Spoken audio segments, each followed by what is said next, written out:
Into the Nexus is a production of amove.tv. Bookmark Amove TV for other great video games and esports podcasts. Into the Nexus is sponsored by listeners like you via patreon.com/ITN.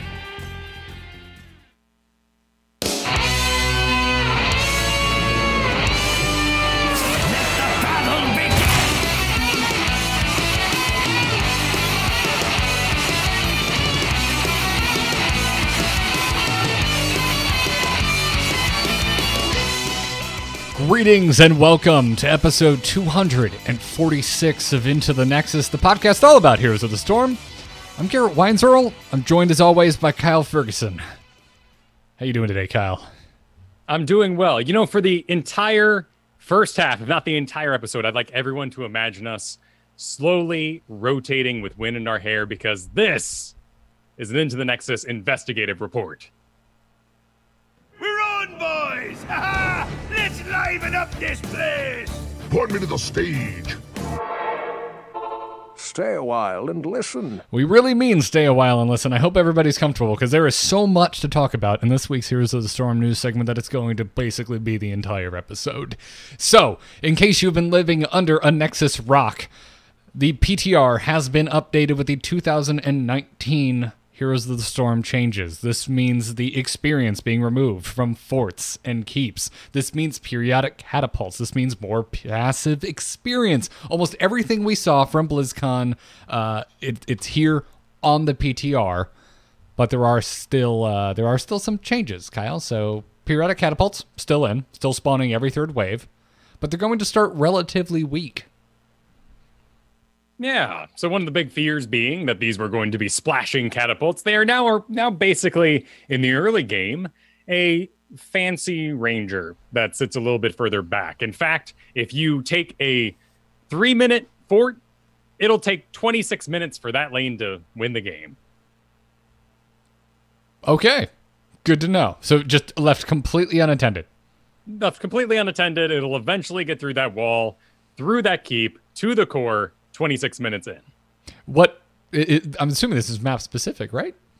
Yeah, I guess so. Yeah, because the lanes would be different sizes, Yeah. And it's a rather general statement, right? But the important thing is, and one of the things we should note about this, is that this is only another piece to the objective map puzzle that the game is going to end before half an hour. And Blizzard wants to maintain that game length. Yeah. So if you missed it in the PTR patch notes, they said that in order to keep early game catapults from being too devastating to defending teams, catapult attack splash size, attack range, and damage and health will gradually increase as the game progresses. The range is a really big deal because even if it was just a fancy ranger all the way in the back there, that's a pretty big exposure for someone like Thrall or some other melee to go over there, clear out, particularly if they're going to stack up and start that concave on a building. So now they're a little closer in. Not as dangerous to clear. Yes. As for experience, and the experience changes, still mostly the same. As I already mentioned, all experience is still gone from forts and keeps. They decreased the experience when destroying towers by 50%. That was the case at BlizzCon. That's still the case now. Passive experience has gone up by 15%. That is still the case. And they are still increasing experience gains gained by defeating defending mercenaries. These are the mercenaries that have not been captured yet by 100%. The big change in what we thought was going to be happening with experience changes is to captured mercs, or laning mercs, as they like to call them. They have canceled this particular change. So over the past few weeks, you've probably heard us mention that in the 2019 update that defeating laning mercs is also going to grant 100% of the mercenary experience. That's no longer the case. This is just gone. They are removing this entirely, so you will not be getting the defending mercenary experience when you defeat laning mercenaries. Right. The idea being, and the scary idea being, that you are winning, you go grab up all the merc camps, and then the objective comes up. And let's say it's Infernal Shrine. So you're back there, you're doing the objective, you're isolated, all 5 of you, you're taking out skeletons, getting that Punisher as fast as you can, because, that's the strategy you decide to roll with. All those mercenaries now completely defended by 5 people locked inside their base, feed XP into them, and they are now up a level. You shouldn't have taken those mercenary camps in the first place because all you did was give them a comeback mechanic. That is gone. Yes. And according to the devs, they're making this change in order to give winning teams more opportunities to pull ahead. After listening to feedback, and that's what they said, feedback. We're getting to it. There's also a new tag for certain mercenaries that's elite. So boss camps, sentinel camps on Hanamura Temple, support camps on Volskaya are now going to be flagged as elite, and elite mercenary camps are unstoppable and unbribable, Kyle. Good to have a standard word. I keep asking Blizzard for more standardization, more Magic the Gathering keywords, and they're doing it. Love it. I still call them knights. Yes, and the whole sentinel camp thing, just call it a samurai. It's kind of weird. Yeah. Things. The big one. Yep. But anyways, there were a lot of concerns around these changes before they hit the PTR. Now that they have hit the PTR, we have hit legitimate community outcry. So it's lively. Yes, it is. So mostly from pro players. The one that seemed to really set things off was from Rich. We talked about Rich last week. Rich said, and this was, by the way, I feel this is important, 90 minutes after the PTR went up. 90 minutes after the PTR went up, Rich said, I think XP patch is failure. I cannot affirm with just PTR servers experience. However, even with that short try, the entire game feels boring, and I don't feel like I'm leading the game at all. And Rich wasn't alone. A Pixor, I'm not really familiar with him, nor how to correctly pronounce his name, but he also had a lot to say, and also led to some interesting factoids coming out of senior game producer Alex Klantas, if I'm pronouncing that correctly, mostly actually immediately following BlizzCon, but ties into this as well. So yes. This was a back and forth conversation that spanned basically from BlizzCon weekend until November 7th about the proposed 2019 update. And senior game producer Alex said that we're trying to better control situations where you get to a 3+ level disparity without being able to react because you lost one objective, for example, and your only option is to soak or wait for the other team to make a mistake. I'm not going to read everything, but other, I think, important highlights from this is he also said that they've been playtesting for months with ex-pros, GMs, and Masters players, and they will continue to make changes wherever needed. And then he finished off this kind of whole chain of conversation with, ultimately, though, if there is ever a situation where taking a fort is not the right choice, we will react to that immediately. And again, a lot of this is from before this hit PTR, but it's still very relevant because we're talking about the 2019 update here. And the whole reason we bring up Pixor is because he kind of led us to even finding this conversation in the first place, because he put out a big twit longer this week about his thoughts on PTR. And it's very passionate, which is fair. You know, this is your job, your livelihood, and it looks like as a pro player overall at these changes, they are going to reduce snowballing. That's what the goal is. Us at home would love that because it happens. Mistakes are made. Think of Garden and Terror, which isn't in the drafted, environment, but you lose that objective. That's 3 lanes of pressure coming down. You lose 3 forts. You're pretty out unless someone makes a big mistake on the other side. And because we desire to have fun, because we are mixing leagues with friends, we're not going to sit in our base and soak.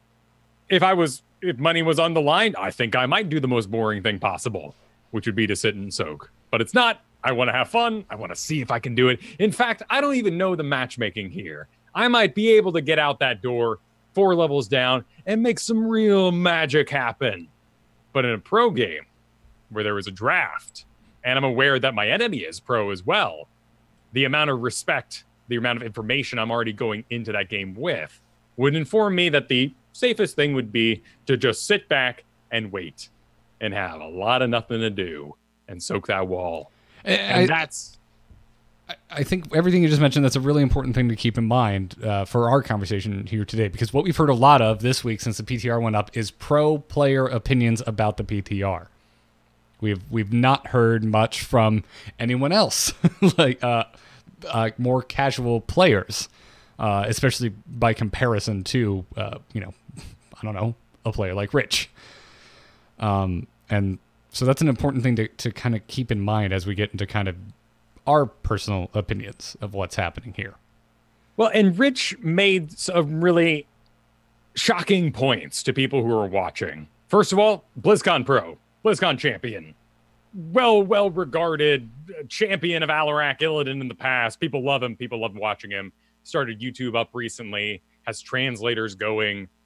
This is becoming a really big community figurehead.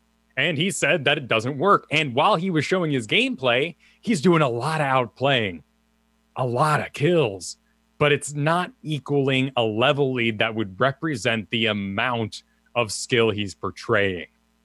And that's where it got really freaky for people. And there were other videos posted by pros of things being kind of off. An entire team, no buildings left. They're level 20 and all dead. The enemy team has all their buildings alive, is perfectly well, 43 kills up, and they are one level apart. Now, granted, this is level 20. Level 20, everything kind of just smushes together and kind of looks like that. The real advantage that the one team is sitting on in our home games is that we can access the core. We won the fight. We can go core. There's no wall in the way. They won't respawn in time. We won, and all that building and preparation led to us accessing a victory. We're very used to winning through attrition in Heroes of the Storm, and pros really want that. They want ways to, over the course of 30 minutes, 25 minutes, 16, however long it is, they want to build to a victory. Yes. So to kind of cap off the community outcry in timestamps, by 11:30 a.m., Rich had posted his dissenting opinion. By like 8 that night, Reddit was just covered in outcry about these changes, essentially, as well as Twitter and other places, like the forums. And then by 11 a.m. the next morning, we had an official response from Blizzard. The community manager, Dylan Bates, got onto the official forums and said that we wanted to take a moment to address some of the concerns from our community about the experience updates on PTR this week. As with all of our balance changes, the Heroes team spends months internally playtesting and iterating before bringing these changes to PTR for further feedback from our players. Now that the PTR is live, our team has been hard at work monitoring the new 2019 experience updates and listening to feedback. Based on this feedback and data, the team is currently exploring making some revisions to the 2019 experience update to include more incentives for taking forts and keeps. We are currently iterating on these changes internally and plan to release an update to the 2019 experience changes in next week's patch. While we don't have additional information to share about these changes just yet, know that we are listening and that your feedback is incredibly valuable. So, opinion time for us, Kyle.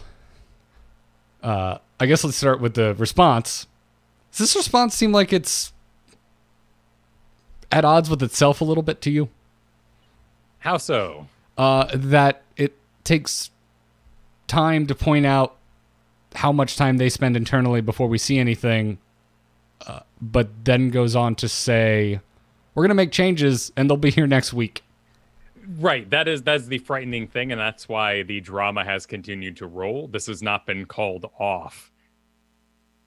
It is worth saying that the community is really, really trying to be helpful. We are not complaining necessarily. We are trying to critique.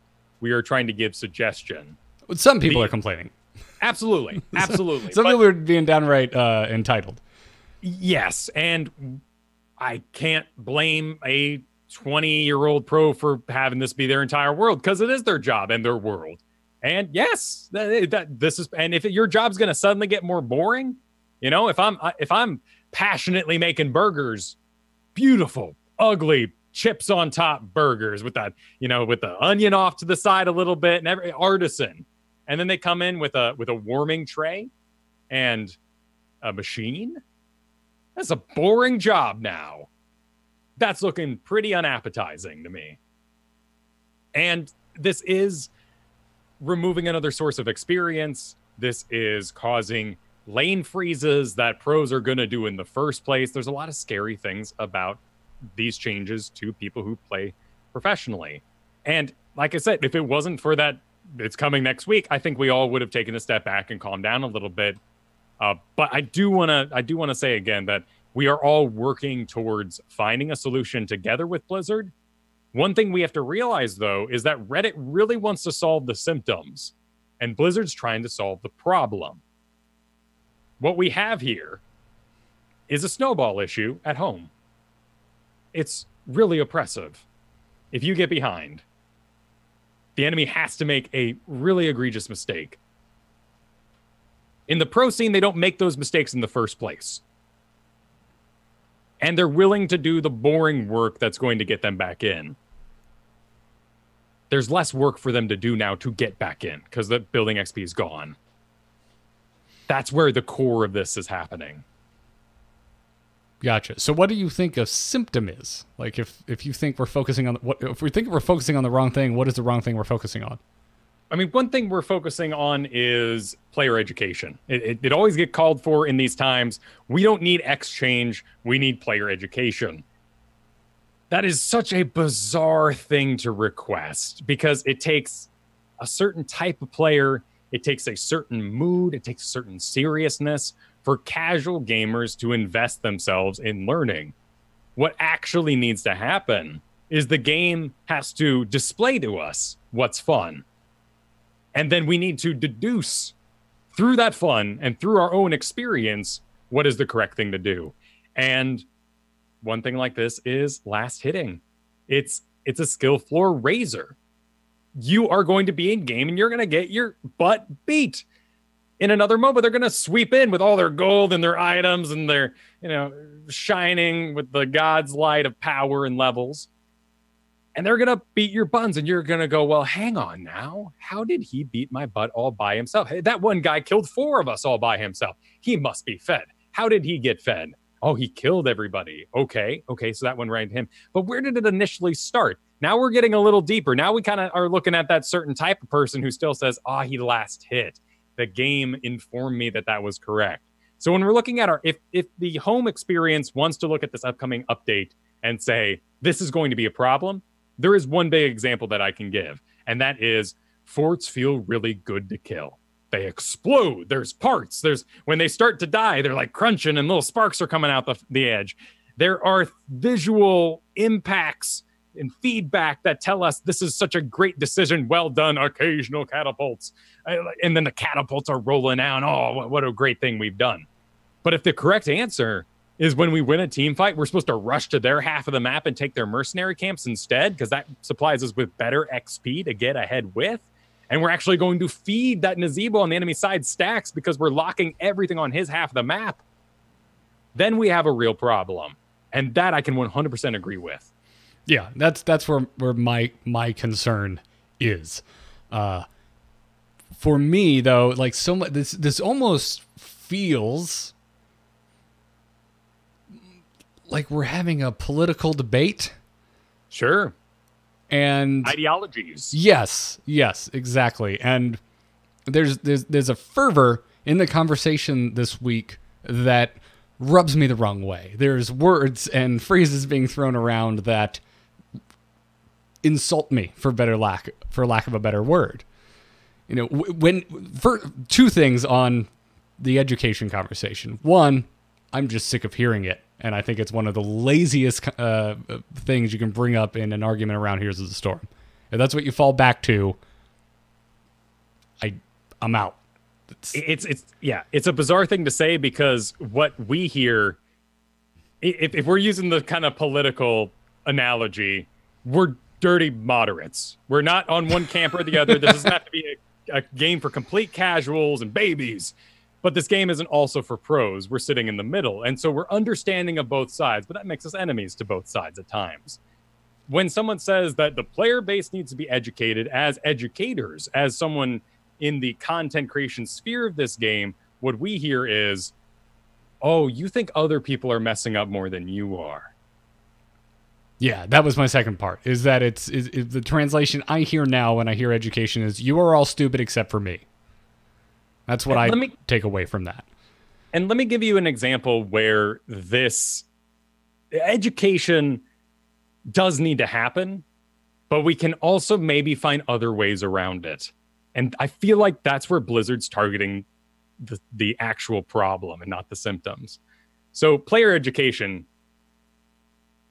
you are Gul'dan and you have pushed out your lane, and you just keep pushing, and you keep pushing, and you're past the enemy's boss on Cursed Hollow. You know, you're just pushing solo. And your teams, you know, maybe they're taking that bruiser below you. All of a sudden, 4 people sweep in on you. Valir jumps out of the shadows, and 1, 2, 3, 2 seconds, boom, you're dead. You explode. You were locked down for the entire thing, and you died very quickly. There's nothing I could do. There's nothing. I could literally do nothing. But my team, just on the other side of those woods, is in control of their characters, is not locked down, and is not dead. It must be all of their fault, because I was incapable of doing anything. And you take umbrage with this mindset, I'm assuming is what you're getting to. But I understand it. I get why the game has told you there's nothing you could do. Because when you're the target, let's say you're Vala carry, and you are just kicking butt all game, but over the course of that game, the enemy team learned that you're the target. Levels get equalized. Somehow, you're 3 levels up, you're kicking butt, but a mistake is made on your team, and that Diablo and that Valera target you down at the start of that next team fight, and you explode. There's nothing you could do. It runs through your head. And we're experienced. We've been playing this game for years. We know that we could have sat in a bush until Diablo calmed down and made his initial engage. Gul'dan did not have to push that far. That was a horrible decision.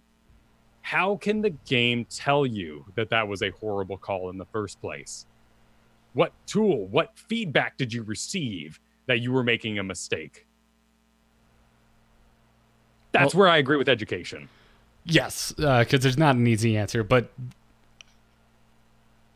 the game, focusing on the game design and the way that the game should naturally point you in the right direction through, you mentioned how awesome it is to kill a fort. That's where I feel the majority of the effort should be put. And that's where we're having a distinction with as casual players with this upcoming update, and why we are requesting as a community that something be changed, that forts be worth something. What they're trying to do, though, is, I mean, as crazy as it is, and I want them to avoid blue shells. I don't want to play Mario Party where it ends and, you know, they get 5 coin stars and they win somehow. And you're like, well, but I won the video game. And then they won because, you know, everybody's a winner. Like, no, we're here to compete. We're here to feel great and feel powerful and have these heroic, impactful moments. What Blizzard's trying to do, essentially, is allow you to get a building advantage without it having to snowball your power. Because you can access the core now. You have pressure on the enemy base. You have map control.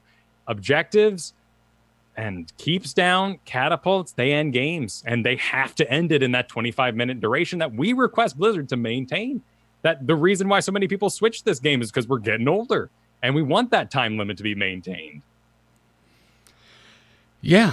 I mean, the other thing, too, like the big draw for me to this game was that playing the game correctly, to a certain degree, made sense. That there was no last hitting. Like, I hate last hitting. It's so unintuitive to my mind that killing something that's trying to kill me is the wrong decision in certain scenarios. And what we need to remember when we are making suggestions to Blizzard as we go through this tumultuous time period, and they're listening well, is what they're trying to maintain. And they're trying to fix the snowball problem because you can gain advantages in other ways. And we have 2 maps that do this really, really well right now. Towers of Doom and Alterac Pass. Towers of Doom, you can't access the core, but you gain map control. How cool. And you win by taking objectives directly. Alterac Pass, while the keeps are up, the boss has, the core is defended. It has armor. And the more buildings you take, the greater your advantages that you're going to have in winning that game. And those sort of things are working towards this. But having map control, having an access to the core, having all your forts up is a great defensive maneuver, right? You can go lose a team fight. you might be able to try something crazy. It's going to be tough for people to give up their attrition wars. If you played a 15-minute game perfectly, you want to be 4 levels ahead as a winner because you're winning and you want to feel like a winner. It's the MOBA way. In fact, there's a thing right now where, I brought up Valera earlier. Valera is really dominant in my league. And it's because she uses CC in the early game and then switches over to Assassinate once she's 2 levels up and kills your tanks, Johanna, Murd, and all of them. They explode. It's so much damage with a level lead. You can't take it. Yeah. So now that we've kind of talked about the outcry, I mean, like, what do you think? Are you excited for these changes? I am, yes, because for me, what I've always wanted out of a MOBA is to be the hero in the strategy map. I played Warcraft 3. I really liked the hero system, but I didn't want to control and make all these busybody little units with the rock, paper, scissors, armors, heavy armor, light shots. It was messy to me as a child. And so I got into Dota because around me was this AI-controlled army, and I love it in modern StarCraft campaigns. Anytime you have an ally on your side that's just shooting units, or they're like, I will help you. The AI-controlled Abathur is shooting Zerglings all the time just to make things look more epic. So there's trash. Every time you swing your sword, 5 guys go flying in the air because they're awful. They're not. No one's insulted by them. No enemy player had to make those things. They're just awesome fodder there. And adding more catapults to the game, making mercenary camps more important, all add to that big, thick army that I want to be a hero riding inside of. In fact, my friends played Heroes of the Storm, so I quit playing Dota as my main game. Honestly, though, I may have made that choice just naturally because I love that the darn jungler is visually impactful. I hated junglers. They went off in the jungle and just farted off in the forest, getting gold for who knows what they did in there. And they had no impact until they eventually rolled out possibly OP, maybe not. Were they good at it? Who knows? With their items and maybe got a kill. Now that jungler has a visual, mercenary, body, impact, even if he never shows up in my lane. Thank you, jungler, for the gift. How cool I feel now protecting these siege giants. And again, I feel like you're kind of landing on what's important to us, and it's a difference of ideology, which is you and I are here to have fun. We play this game because we enjoy it. We're not competing at a pro level. We're never going to. We're here for it's an elevated hobby for us. What we do here at Into the Nexus is try and provide information to the other hobbyists out there. Whether you can play 3 games a week or 30 games a week, we hope that we can help at least improve that a little bit by arming you with knowledge. We just want our game to be fun. And so a lot of the comments coming out of the professional players this week about these changes, whether I agree with them or not, are difficult for me to swallow because it seems so much to lean into, I want you all to be surgeons. I want you to play this in a sterile and clinical environment the correct way every way, or every time. And you even have pros calling out each other saying that they don't even know how to play a macro game correctly. They can't represent what needs to happen with this game. And that's where they're butting heads with this recent officials response. So we had the initial rollout of responses from the pros. This is bad. Please stop it. And Blizzard put out their, it's okay, everybody. Listen, we've been testing with old pros, and that's where they had their issue. Well, the pros you have don't know how to play this video game. And I don't know how you tested this for months, but you must be insane to think this is the way that it should be done. And we're like, whoa, hang on, we were in agreement with you there. Like, well, that's a bit intense, right? And I mean, the official the reply on the forums, I don't think necessarily helped. Like, I'm not saying all of the constructive or all the feedback was wrong, all the pros were wrong, and that Blizzard is right. I don't think Blizzard's helping matters here with, again, saying how long they took working on these changes, and then, we're going to make some changes before it hits on Tuesday next week. It's just like, okay, that seems to fight against your own argument here. But yeah, I don't know. And anyway, to answer my own question, if I'm excited for this, I don't know. I'm actually leaning more towards I'm concerned about these changes than you. But not necessarily for the same reasons.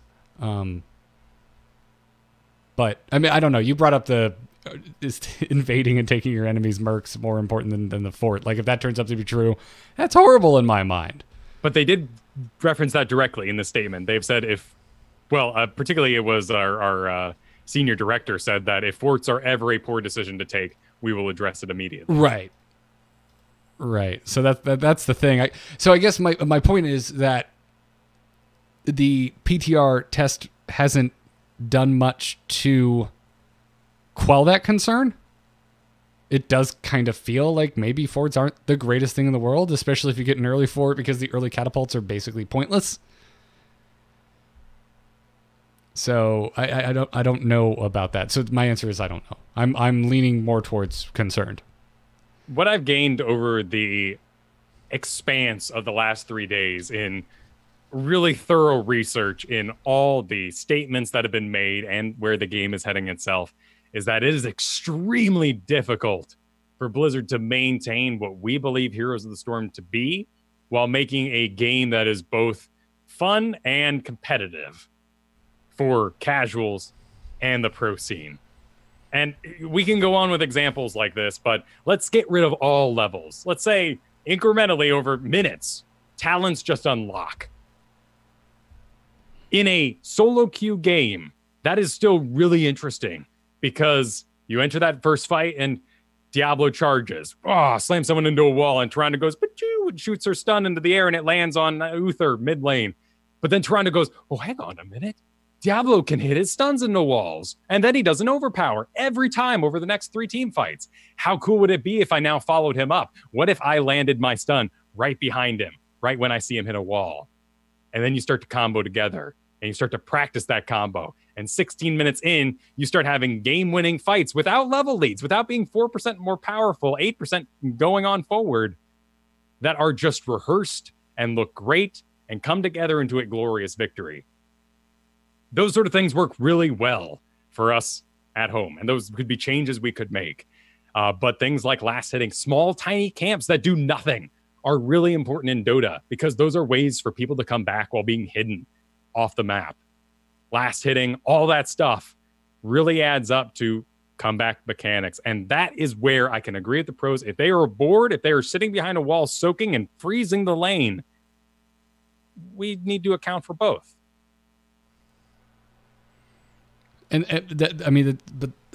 it's a challenge in any game like this. In any game that has professional players, that's going to be a challenge. In games like WoW, just in the game itself, the challenge of balancing the PvE versus the PvP, that exists there as well. To the point where there's just now abilities you can only use in PvP and etc. So I don't know. I don't think this is something new, I guess is my point. No, not at all. This is not a new thing. So as much as I disagree with the tone of a lot that was said this week, I do think, a change this big probably needs a longer testing phase. And for my final statement on it, I am happy as long as we're fulfilling my primary fantasies, which are adding to the armies. I think Garden of Terror is going to be a lot better when there are Alterac Pass 2. I reference it as a map that might really work in our modern anti-snowball systems. But when you lose all 3 forward forts, I'd like to not be 4 levels behind. But that's an epic moment, and I want to ride with those Wolf Riders. Yeah, I mean, that's my other concern too. Like, if I'm in a game where I'm up 20 kills, I should have a lead. You should be more powerful. Should be rewarded for that. I don't want to work just as hard 20 kills later as I did at 0-0. There's one more piece to this puzzle too, and that is early game picks, late game picks. If the game is all decided on some sort of machine-based system, if, let's say, catapults, like I talked about earlier, always end the game at 26 minutes, there's no one defending. That's an example. But let's say always a catapult becomes invincible, 26 minutes and ends the game. we run Nazebo every game. We would only run late game picks because we're always going to get to the late game. Things like Garrosh, lots of our gankers just wouldn't see any play because, like Maev, who's all over the pro scene, great at building advantages, great at winning team fights, but kind of leaks in power as the game goes on because her heroics aren't. Their level 20 isn't as crazy impactful as some others. These are all going to add to a stale meta. Yeah, so these are the legitimate concerns in my mind. But I guess we'll see. What changes? We'll see next week, apparently. What changes do you think they're going to make to the system as it is? Oh, man, like they're getting rid of 50% of the tower XP. I could see them getting rid of 50% of keep XP and just seeing where we go from there. Do you think that? So let's take our opinions out of it, and again go back to the political game. This is we're trying to win hearts and minds here, Kyle. Okay, hearts and minds. We're just trying to win. We're just trying to win upvotes on Reddit. We're trying to win user happiness. That seems bad to me. Like you launch it and you go back on what in your statement on the forums you spent all this time on. And you're just gonna, here's a Band-Aid.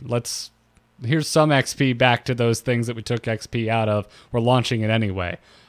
I look at that and go, kind of seems like you're releasing a half-baked idea. I could see them removing catapults. I really would like them to maintain their stance that building XP be reduced because it does provide a victory. That is your win condition. There's the door open now to the core. I've been saying that for a long time. Get rid of the periodic catapults. Sure, I want them. They sound like a lot of fun. But a catapult's victory enough. We don't need XP on a keep, perhaps. You're already winning. You got that door. You got that pressure now.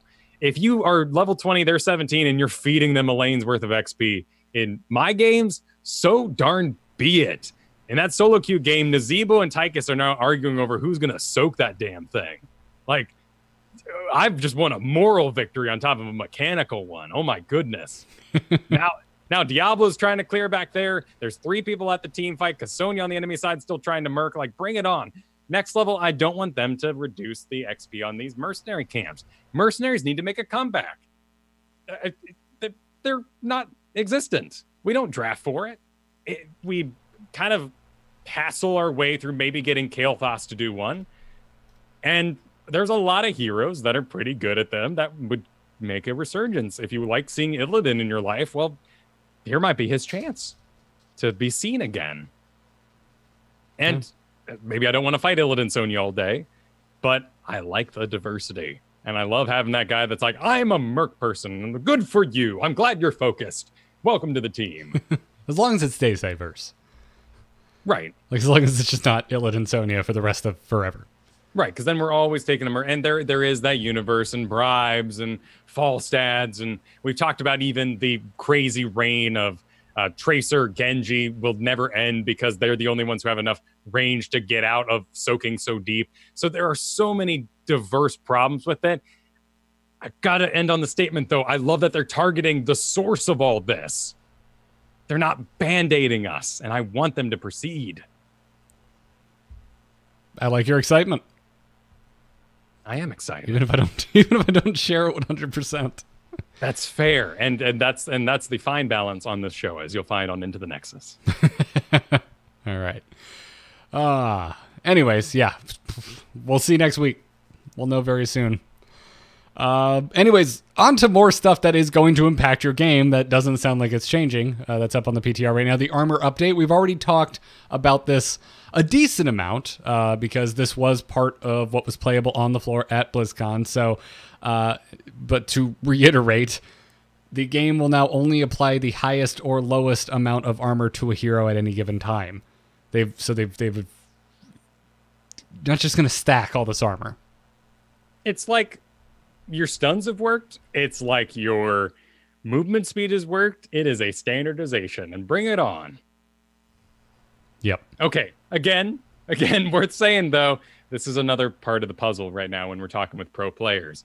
Pro players have the coordination to get hit by a 25% reduction, but Morales sweeps in with armor, and then Yrel jumps nearby, and they stack it up, and they can run a Azul solo tank, and it's crazy and awesome. Nobody dies in the team fight, though, because everyone has armor, so visually it's kind of weird for us, but they pulled it off, and they won because of it. That is now being standardized, simplified for us at home. Right. But we now know what's happening to specific armor abilities on specific heroes. So the Rockstar for ETC, the armor is going up. It's going from 20 to 25. Morales, safeguards, going from 25 to 30. On Uther, the armor is going from 15 to 25. On Devotion, yep. Huzzah. Then these are really big deals. I mean, that's pure armor in an uncoordinated environment. Yeah.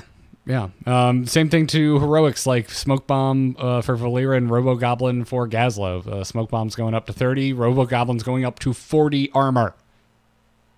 40 activatable armor on freaking Robo Goblin. There are tons of talent changes.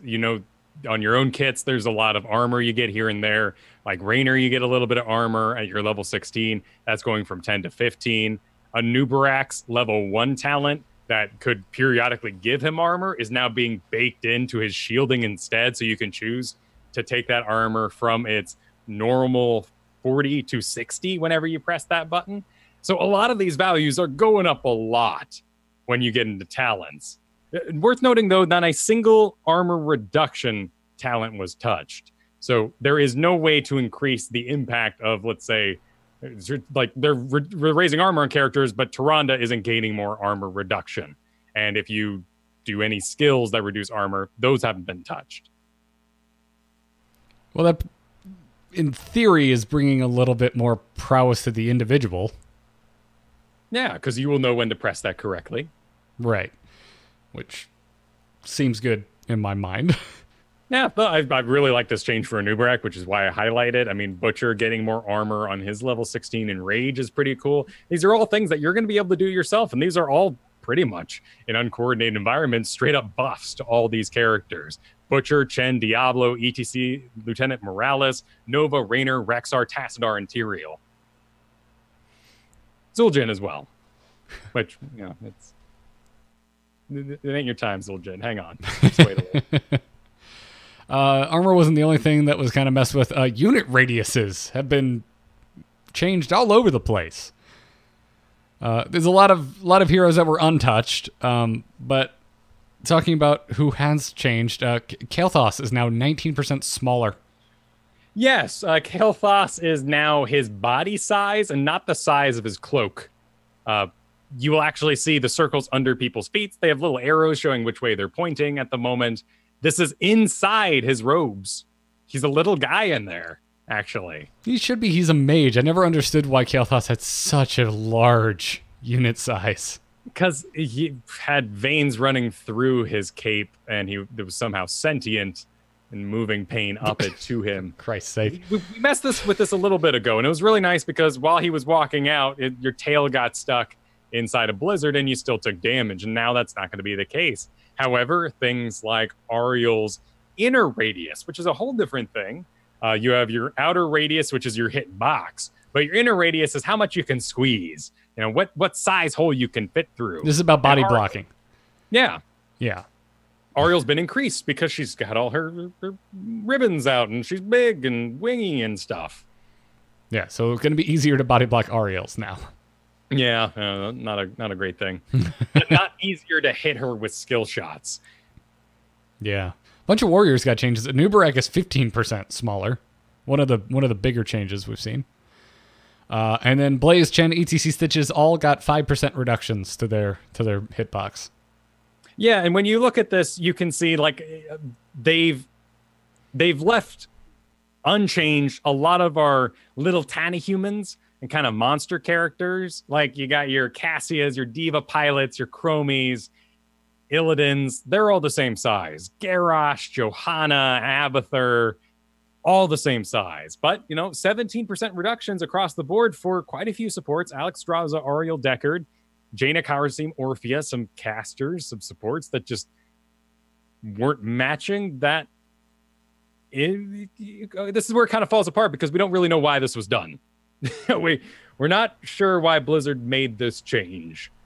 I can imagine why I can agree with it, but it's an odd time for it to roll out.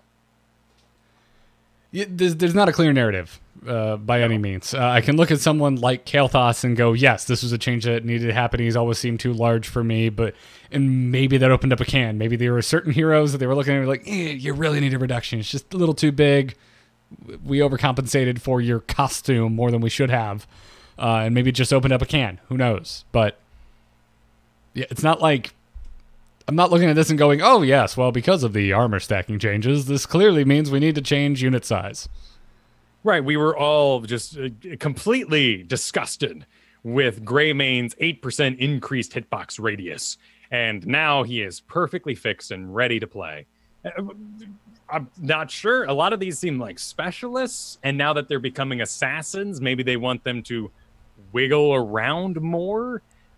Maybe they couldn't figure out how to nerf Ana, and so they said, well, you know what if we all just reduce everyone's size and Ana misses more of her shots? That's a pretty good Ana nerf. What if living bombs are just dominating the lower leagues? So we reduce everyone's radii so that the explosion radius is smaller because the radius it's going off of is smaller. And like we don't know, but it's going to have a pretty big impact. I like to think that they're in their internal testing, that skill shot mind control on Sylvanas after her rework was just running away with the win rate, and they had to make it harder to land.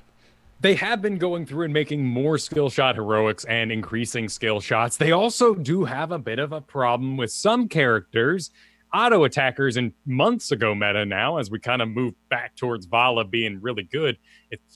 There are weird ebb and flow throughout the year, but we do struggle a little bit to find places for just pure chunkity chunk auto attackers. And now Diablo is running amok, seeing constant bans because he's really good against everybody, but particularly low mobility and hyper mobility.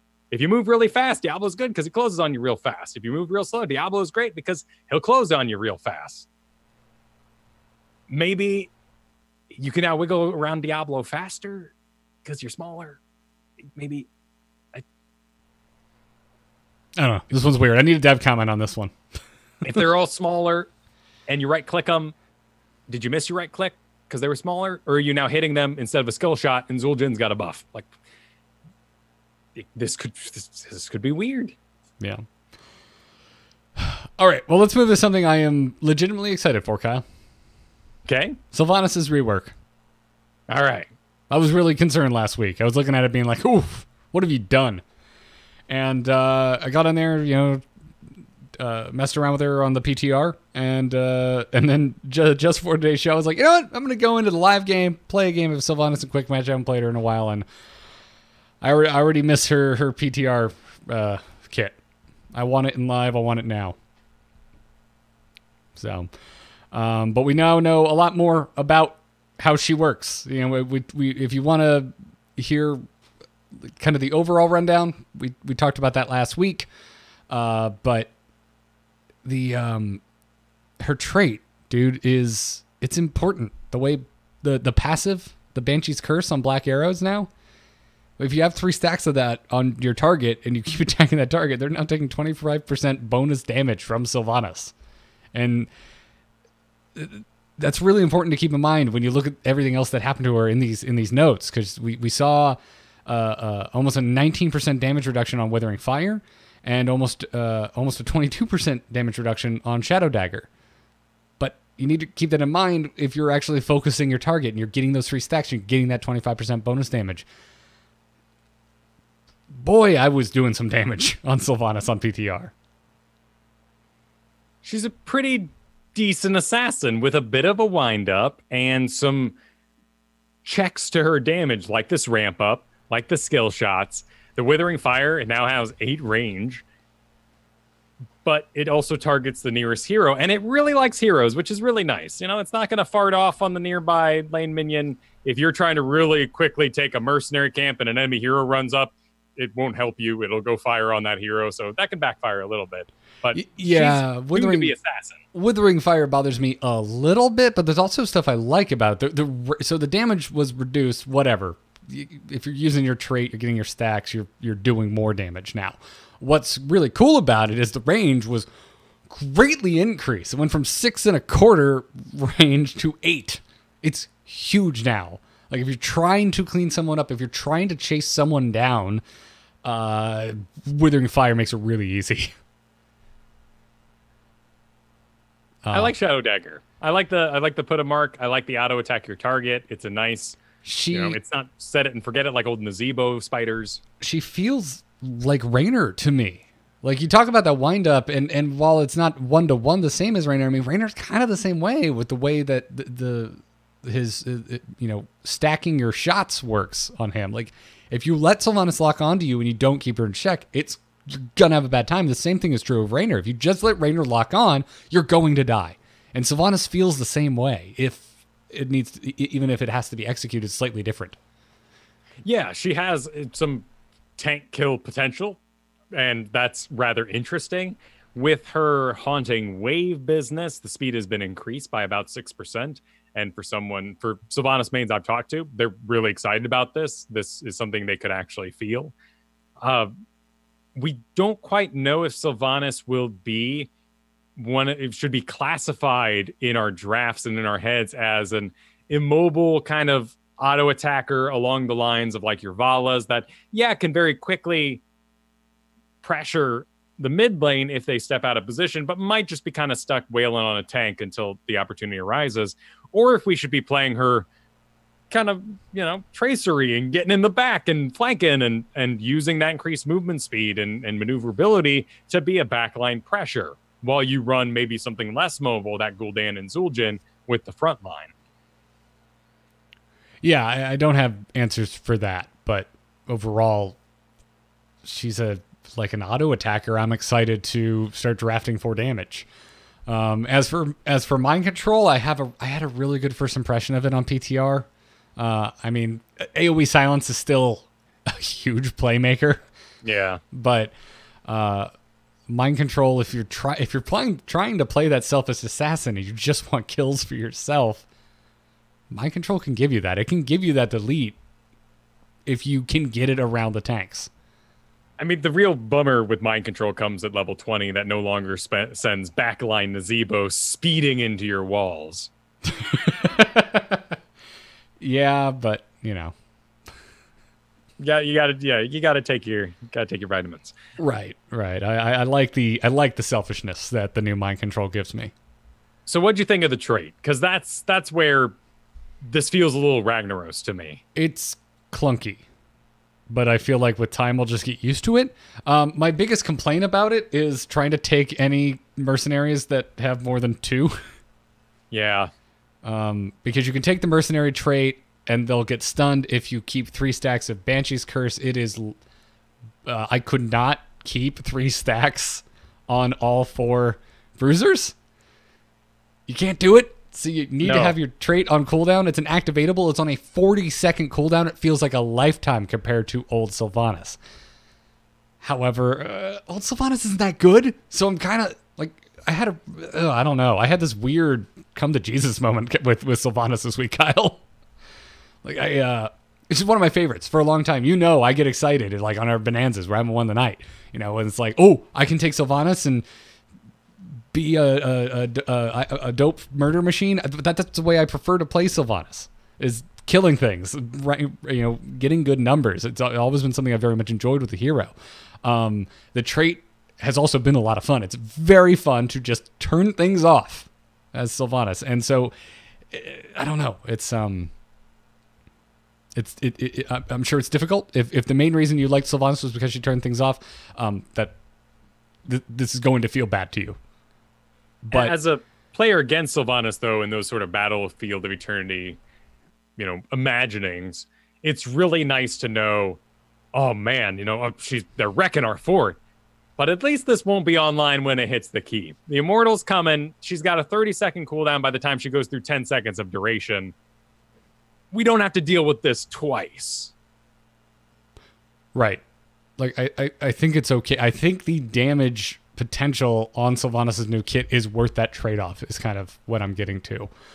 I do wish if you spec'd into that mercenary talent that it felt worth it, though, because right now it does not at all. No, and you're really going to need, this could be because of the armor aura on the Knight's Camp and that sort of thing. And you do a pretty good amount of spell damage when you're really trying to wail through that thing as fast as possible. At level 4, you make your specialist choice of sorts. Your unstable poison, that minions explode when they die. Minions, mercenaries, summons. Mercenary Queen, friendly elite mercenaries deal 60% more damage. And you have the stuns, additional 30% damage against mercenaries. And this is also your possession level, which is still there. 8-second cooldown, 3 charges. And 3 gives you that catapult, which is, if things go through, could be interesting. But at level 4, with this talent, you're not going to go take a Knight's Camp. That's still, despite how skilled you might be, you can't really Greymane about this thing. You are going to lose. May have been done in some mad trickery. I haven't pulled it off. Same. And I tried for a while. I was like, I'm going to figure this out. I couldn't. So if someone out there figured out the trick to soloing bruisers as Sylvanas with this new kit, let me know. But to me, it's minor. It's just that I feel if you're going to have a mercenary talent there, it needs to pull more weight, or she needs to be inherently more capable of murking in the first place. And it is a force kind of specialist level, which is very interesting for her to have on her kit as an upcoming assassin. I was able to do it at 13 by myself with Windrunner, which is still there, intact. Haunting Wave can be cast a second time for free, resetting your cooldown on Withering Fire. This allowed me to stun everybody, plow through things fast enough. You still got Will of Forsaken on your kit, and that's really exciting to a lot of people.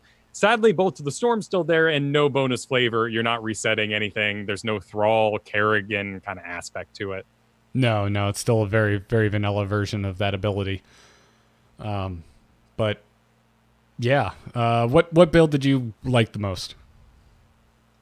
To run Sylvanas as a, kind of solo carry idea, I really like any character that can at least somewhat take care of themselves. And I'm willing to wait a few levels, Hungering Arrow Vala, I'm going to get some health back when I hit a hero eventually. And that's a great turning point. That's the Roots on Jaina kind of moment for me, where I can really surprise someone in that environment. She does now have a self-healing talent at 16 with Life Drain, heal for 15% of the damage dealt by Sylvanas to enemies with 3 stacks. You can take a Haunting Wave talent that puts 3 stacks on an enemy. 3 stacks is a really common theme across a lot of these talents, giving you increased, quest completion damage in the first place, spreading things, armor reduct. Like, there's a lot of talents that interact with 3 stacks. And that's the one I'd be excited about, because that's like saying Greymane gets a self-heal talent. It'd be crazy. Wow, Greymane, you could take care of yourself. Congratulations. And Sylvanas now has that at 16. I'm willing to wait. We'll see what happens. I really like the play between Might of the Banshee at 1 and Lost Soul at 7. So which one are those? So level 1 Might of the Banshee is the one that you gain stacking auto attacks faster for every Withering Fire that hits a hero. Okay. I believe it's 5% per stack. So if all 5 hit the hero, you're doing 25% faster attacks. And then Lost Soul is the one where if you're attacking an enemy hero with 3 stacks of your trait, it drastically reduces the cooldown of Shadow Dagger. So if you're attacking faster because of Might of the Banshee, you're just Shadow Daggering. You're chunking with Shadow Dagger. It's nuts. Yeah, in a vacuum, the dagger build is very oppressive, very cool to play. Lots of resets, lots of daggers. In actual, Diablo's Charge you play, it's not as safe. It's kind of freaky, but you can still kind of bust up some tanks. And she does have Remorseless. There's a whole auto attack build in here that is possible by her. Mm-hmm. Yeah, she seems cool. I'm looking forward to it. I'm happy to hear that. Yeah, and also part of it is too, I just don't feel she has a place in her current form anymore. She's just not that good. Not without getting cute. And I'm not saying that, running Maiev to follow up your mind control is adorable, but you got 2 people agreeing with each other. Yes. And then there's Stitches, which I'm actually excited to play Stitches for the first time in the history of this game. Yeah. This is a very interesting refocus of Stitches, and I really like the idea that he now will work as a frontliner rather than a chance / skill machine. A bush hider. Yeah. I really like marching in and then making a re-engage. I don't like Arthas played as a style where you land a sweet root and then have to over to the target and then maybe get a slow on them well enough to like kind of engage. I want to walk in, slow you, and then when you finally go, I can't win, then you root and complete the kill. And that's what they're doing with Stitches here. They're making kind of a re-engage, an actual tank out of Stitches. He could tank before, but now he's incentivized to fulfill that role. Yeah, right. That's you're absolutely right. You've hit the nail on the head. He feels like a tank to me, and he feels like a fun tank.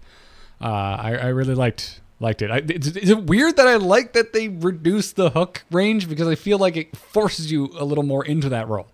It's not insane. It's a 12% reduction. You're going from 12.5 to 11. It can be freaky if that was your play style, and you'll definitely notice it. But I like it too because this is the way I want to play him, and I want my Stitches to be tanks, not sweet kill machines. Yeah, new slam feels good. Basically, all the new talents that they highlighted in the video, because they didn't show all the new talents, but the ones that they did highlight, like, I really enjoy all of them, especially the hook talents. Like the incentivizing you to land your hooks. It feels so good. Getting cooldown reductions, gaining a burst heal. Well, and the slam build's gone. Heavy slam, putrid ground, mega smash. All these things are gone. Pulverize is still here in a new form. Still applying that 75% slow for 1 second. But most of the stuff has been baked in. And they also moved his kind of punching bag feel, which never really worked because it wasn't high enough damage. It was a fascinating idea when we initially changed Stitches that way. Like, don't hit the tank. It's going to be bad. Everyone's going to get poisoned. But nothing really happened. And nobody cared. And now that poison damage is applied from him with the auto attacks. And it's got a good splash. It's got some decent lane clear. You still have no anchoring, which is a really big deal to the way I tank. I want to sit in the bush. I want to help out. I want to give the sight. I want to be in and out. If you go deep to clear a lane, you're better at it now. But if you get ganked, you're still not going to fly home like Leoric. Right, exactly. So, I don't really have much more else to say other than it feels good. He feels like a tank, and I think he's going to be more active in the overall game. Moment to moment gameplay. I mean, if we're talking at home meta here, we really can't discount that new teddy bear skin they're putting in for him. I do not like playing as a stitched together giant blob, and I would totally play as a teddy bear.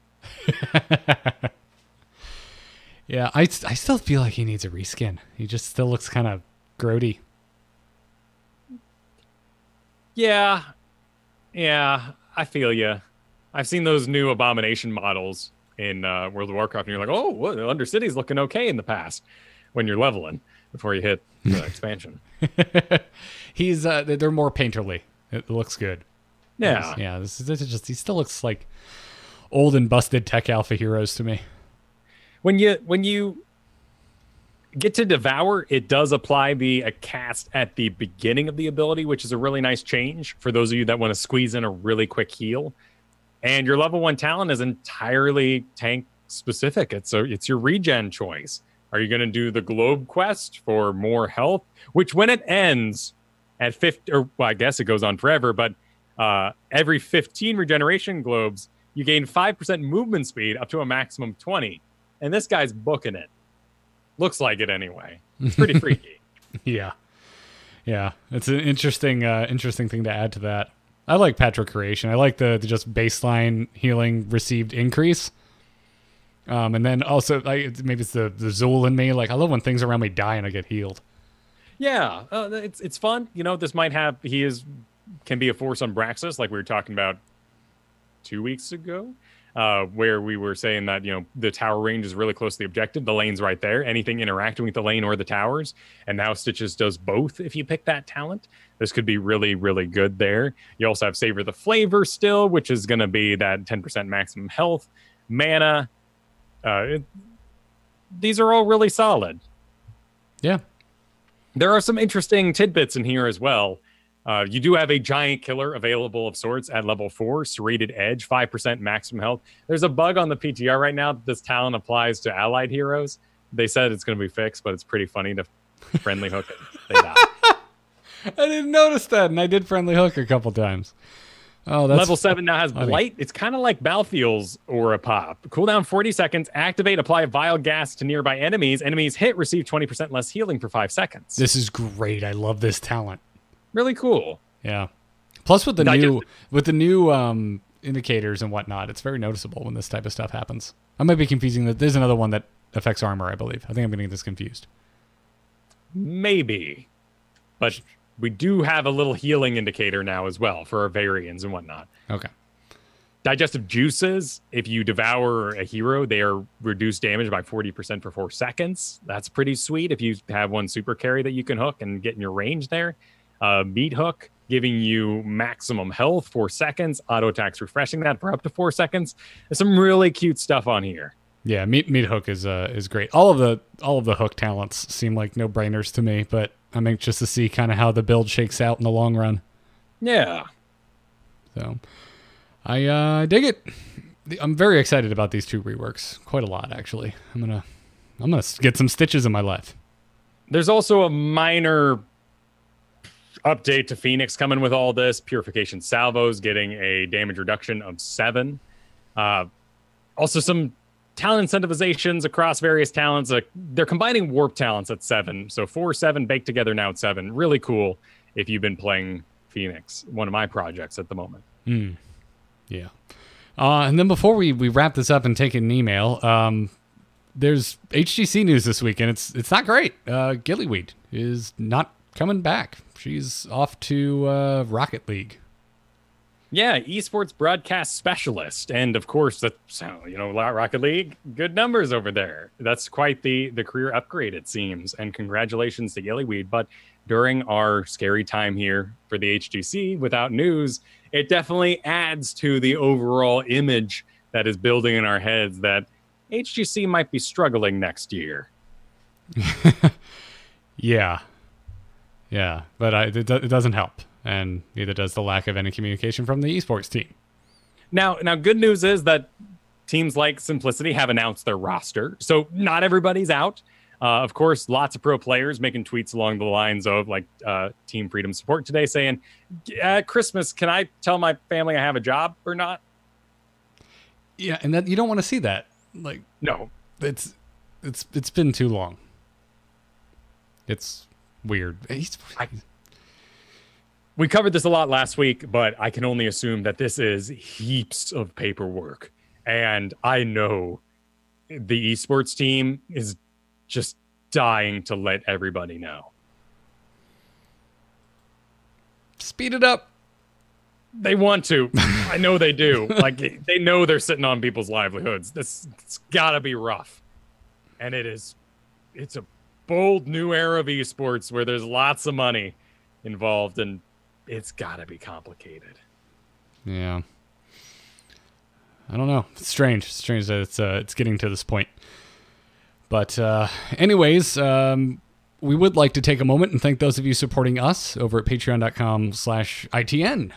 Huge thanks to our patrons. If you like the show, if you like what we do here, keeping you informed of what's going on in Heroes of the Storm, consider heading over there and chipping in $1 or $2. We'd very much appreciate it. On this episode, I want to thank some of our newer patrons. Thank you to Steve M., Ross G., Neil J., Widget33, and Eric P.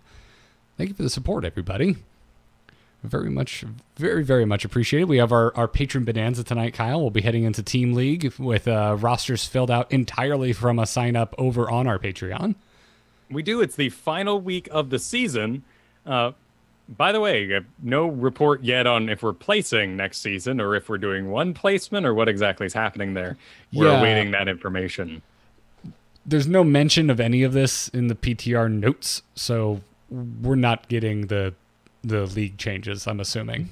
Yeah, I don't think we're baking together MMRs next season next week. No. But this is the last week of the season, which is always great to play, and If you are a patron, we look forward to playing with you because the games can be wackadoodle as everybody tries to get placed and get their rewards. And if you aren't playing with us, please be in the /join A-Move TV chat. Lots of cool people getting placed in there, hanging out. People listen to the show, like-minded fellows. You want to hang out with them. Yeah, go get your mounts. We'll see you after the show, everybody. It's a crab. Yeah. But anyway, let's do some Q&A from our listeners. Darkness stopped calling. I hear the wilds call. Wait, nature calls. Okay, tell them I'm not here. You can send your emails to itncast@gmail.com, or if you're a patron, you can join our patron Discord. If you have your Discord linked to your Patreon account, you're already in there. Right now, you can go. There's a questions channel. Go in there, drop a question. And that's where our question today comes from. It comes from Zach Tastrophe, who says, I want to know how to improve our understanding and abilities of heroes that tend to stand still for a while, like Gul'dan, Chen, or Whitemane. Why should we pick them over mobile carries across every role? And I would start with, well, you shouldn't pick Chen, so let's talk about Gul'dan and Whitemane, Kyle. Chen is getting a sizable spell damage increase, but it's that old fallacy, or spell armor increase, but it's that old fallacy of you're standing still in the first place, so you're in the poop and getting hit by the poop, but they also put the poop into the tank, so maybe it all works. Like, Chen is such a bizarre character. I love him for that. I'm kidding, of course, but you and I are both not Chen players. No, and I know passionate Chen players, and they're a lot of fun to have, and I love watching them solo lane and kick butt. This is a great question, and where I'd like to lead is kind of the draft, and much like your over cutes, let's Alarak and Kel'Thuzad. There's two Yanker Dankers. Don't draft them together because both are going to be yanking around. I'm sorry.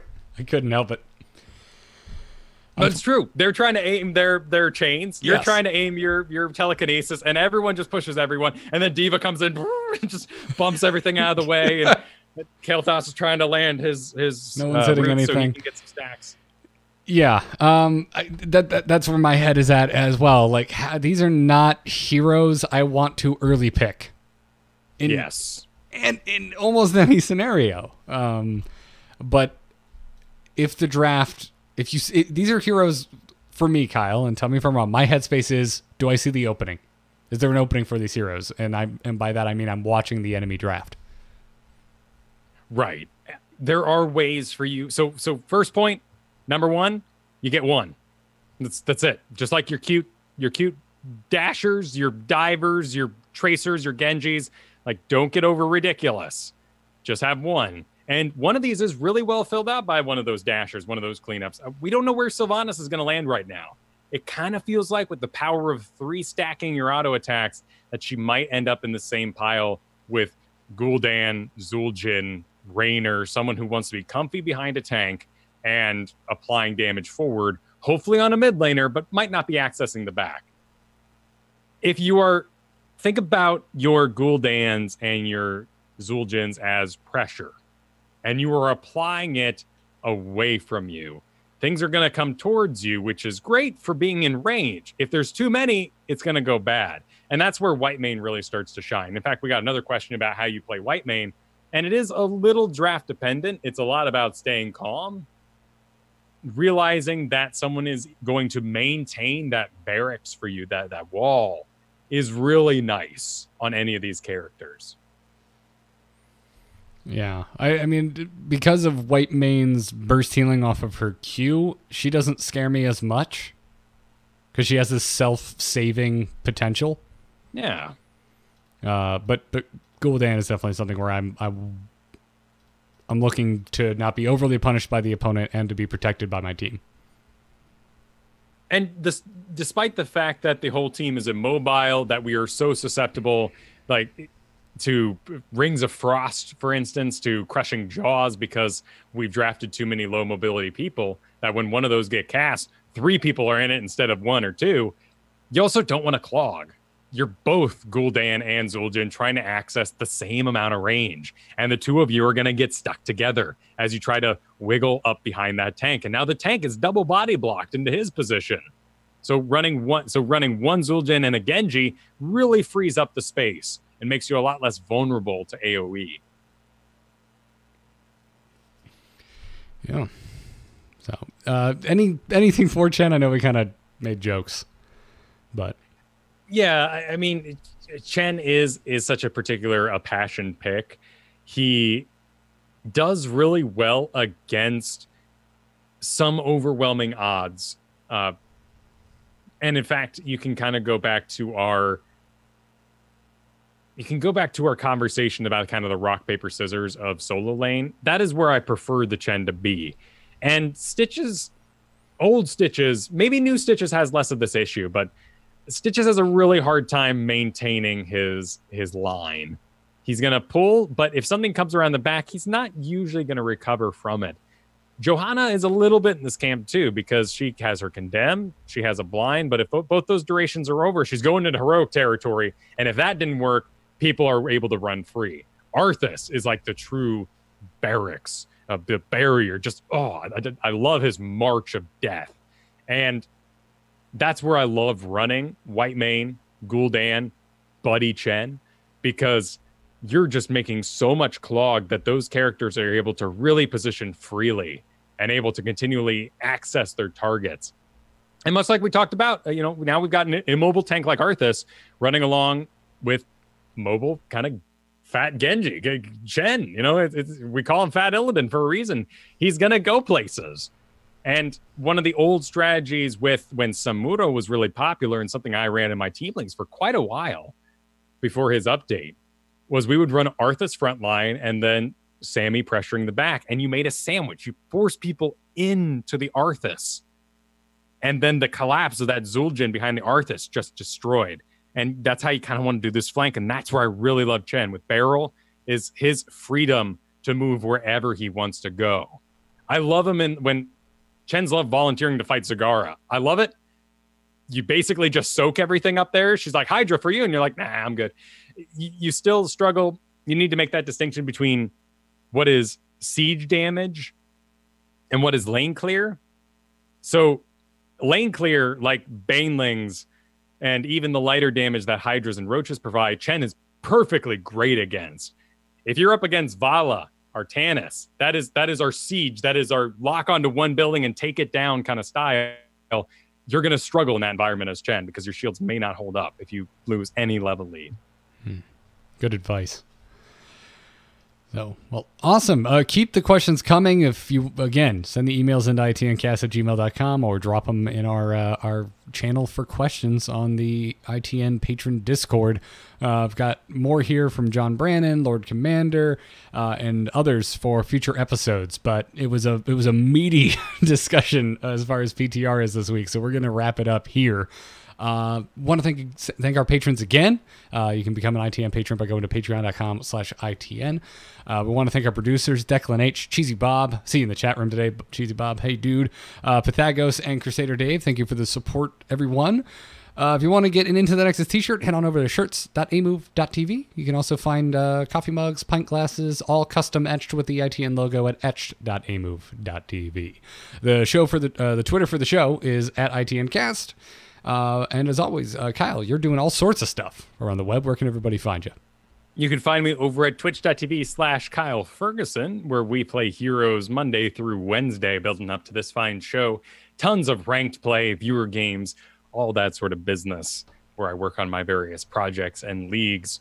On Thursdays now, we are playing Diablo 2 for the holidays and really enjoying that. So check out both those.